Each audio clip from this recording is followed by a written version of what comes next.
Kate's earliest memories of making things and being creative stem back to her childhood weekends and school holidays, which were spent at the kitchen table, cutting out and sticking usually pegged dolls and paper mache objects.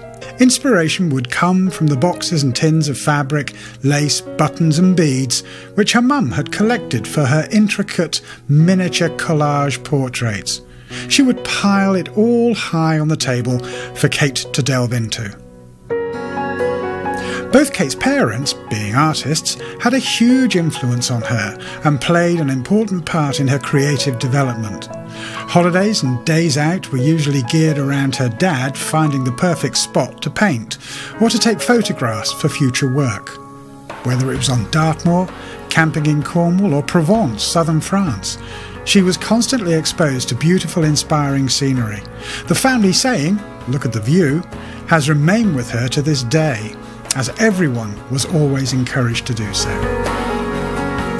Kate's early fascination with textiles, colours and fabrics has continued into her adult life, and the magpie approach to collecting materials is paramount to her current way of working as a collage artist.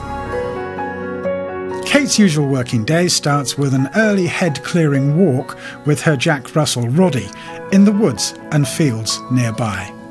During such walks, she constantly scours the ground for new materials or ingredients to go into her collages. Leaves, bark, feathers and lichen all make their way home in a bag to be placed in a number of boxes to be used later. The leaves need to be dried out first, so these go into large handmade flower presses that are then placed in an airing cupboard for up to a month. She works for a maximum of 6 hours a day in her studio cum shed in the back garden. The detail in her collages is so fine, and the application of every single piece of material is very time consuming, so Annie Longer and her eyes become strained from the intense concentration.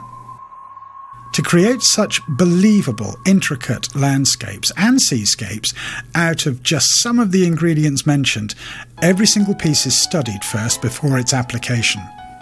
For example, a part of a leaf may already have the right texture and shape for a cliff, so she'll carefully cut it out and build up the layers. The colours and textures are already in the materials.